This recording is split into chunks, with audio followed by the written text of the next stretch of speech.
Good morning guys.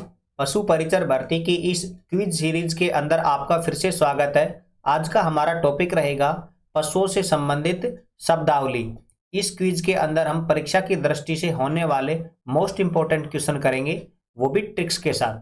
तो चलिए बिना देरी के हुए स्टार्ट करते हैं।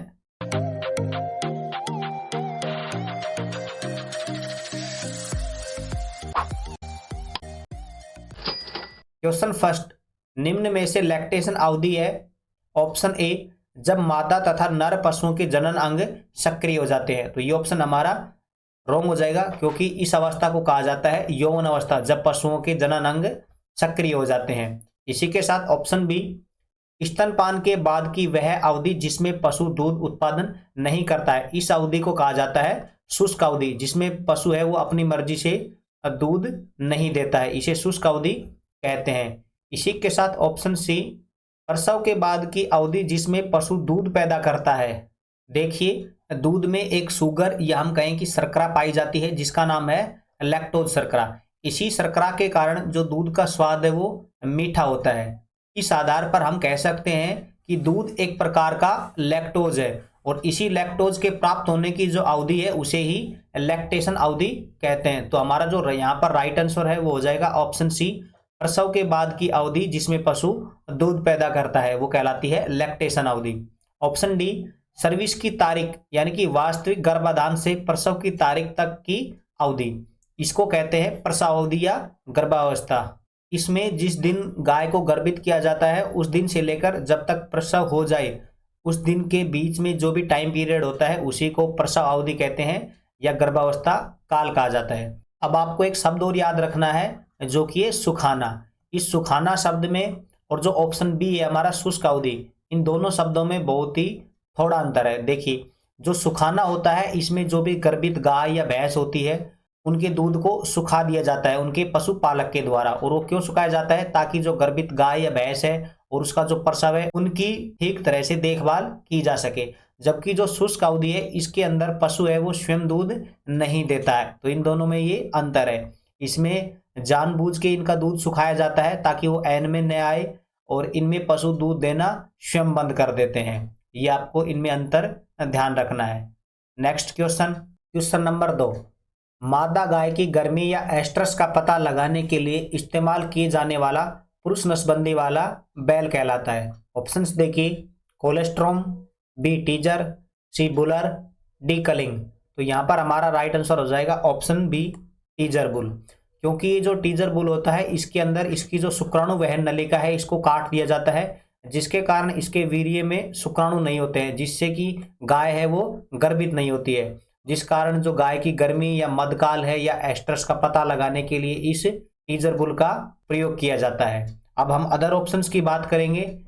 कोलेस्ट्रोम, ये देखिए, प्रसव के तुरंत बाद मादा का जो पहला दूध होता है उसे कोलेस्ट्रोम कहते हैं। इसी प्रकार बूलर गाय किसे कहते हैं? वो कहते हैं वह गाय जो हमेशा मध्य अवस्था में रहती है। मध्य अवस्था यानी कि वह अवस्था जिसमें मादा पशु नर पशु के साथ संभोग के लिए तैयार रहती है। और ऑप्शन डी, कलिंग, बीमार या अवांछित गुण वाले पशुओं को चुनकर अलग करना, जैसे कि किसी गर्भित गाय को या जो बीमार पशु है उसकी ठीक तरह से देखभाल करने के लिए उसे समूह से छांटकर अलग कर देते हैं। तो ये कहलाता है कलिंग। चलिए नेक्स्ट क्वेश्चन, क्वेश्चन 3, 3 महीने से कम उम्र के बछड़े का मांस के लिए उपयुक्त शब्द है। Option A, beef, B wheel, C pelt और डी मटन। तो इसका यहाँ पर राइट आंसर हो जाएगा ऑप्शन बी, व्हील। जो 3 महीने से कम उम्र का जो बछड़ा होता है उसके जो मांस को कहा जाता है व्हील।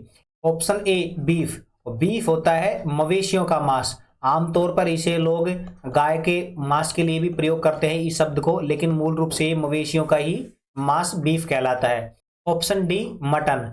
जो मटन शब्द है इसको भेड़ के मांस के लिए प्रयोग में किया जाता है, लेकिन आजकल लोग इसे बकरे के मांस के लिए भी यूज करते हैं। यदि ये क्वेश्चन परीक्षा में आए तो आपको यहाँ पर भेड़ राइट आंसर आपका हो जाएगा, अन्यथा आप बकरे के ऊपर टिक करेंगे। क्वेश्चन 4, डॉकिंग शब्द का उपयोग किस क्रिया के लिए किया जाता है? ऑप्शंस देखिए, ए, भेड़ व अन्य पशुओं में 1-2 सप्ताह की आयु में पूंछ काटने की क्रिया। तो यही हमारा राइट आंसर हो जाएगा जो भेड़ और अन्य पशुओं में 1-2 सप्ताह की उम्र में उनकी पूंछ काट दी जाती है और इसी क्रिया के लिए जो शब्द यूज किया जाता है वो है डॉकिंग। इसी प्रकार ऑप्शन बी यह है जानवरों के कान और गर्दन पर टैग लगाने की विधि। तो ये जो टैग लगाने की विधि है इसे कहते हैं टैगिंग, यानी कि उनको टैग लगा दिया जाता है और ये लगाया कहाँ पर जाता है, उनके कान और गर्दन पर। ऑप्शन सी गर्म लोहे, रसायन या शीतलक द्वारा पशु की त्वचा पर संख्या या किसी पहचान चिन्ह को अंकित करना वो कहलाता है ब्रांडिंग।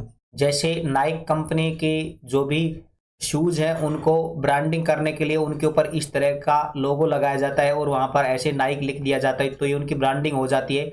इसी प्रकार पशुओं के ऊपर भी ब्रांडिंग करने के लिए उनकी जो त्वचा होती है उसके ऊपर कोई संख्या लिख देते हैं या उनका कोई पहचान चिन्ह अंकित कर देते हैं, जिसे क्या कहा जाता है, ब्रांडिंग।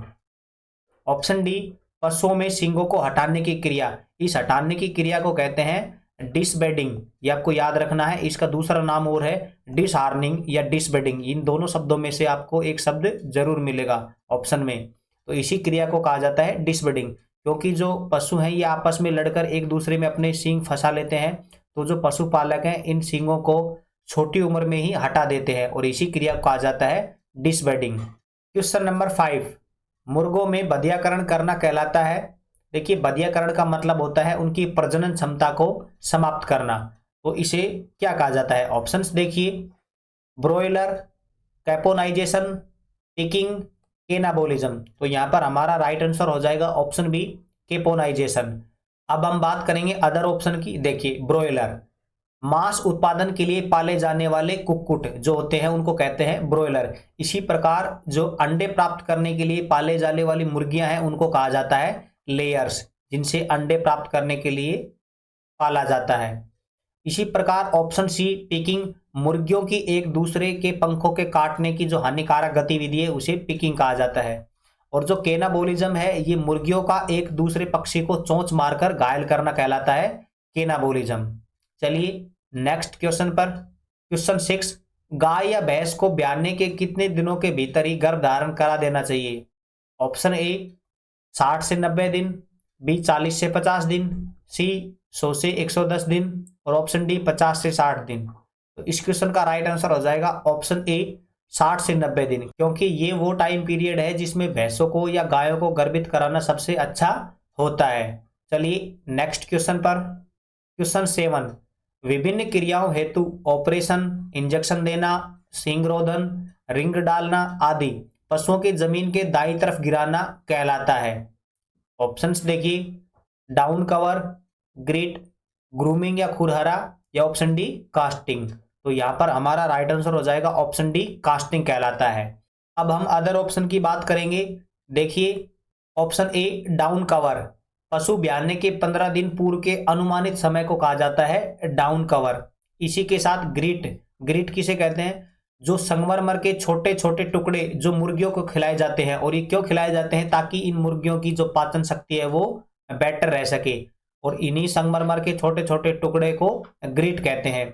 और ऑप्शन सी ग्रूमिंग या खुरहरा, पशु की त्वचा एवं बालों को ब्रश से साफ करना, ब्रश से साफ करना या हम कहें कंघी करना, और इसी को कहा जाता है ग्रूमिंग। और ये क्यों किया जाता है, ताकि भैंसों या गायों में रक्त संचार बेहतर हो सके और जो परजीवी का जो आक्रमण है उसको भी निष्प्रभाव किया जा सके। यानी कि पशु को साफ सुथरा रखने के लिए पशु की त्वचा और बालों पर ब्रश किया जाता है या हम कहते हैं कंघी किया जाता है। और कास्टिंग हमारा हो ही गया कि पशुओं को ऑपरेशन के लिए या इंजेक्शन देने के लिए जमीन के दाईं तरफ गिराना ही कास्टिंग कहलाता है। चलिए इस टॉपिक से हमारे इतने ही इंपॉर्टेंट क्वेश्चन थे जो कि हमने कर लिए। वीडियो देखने के लिए आपका धन्यवाद।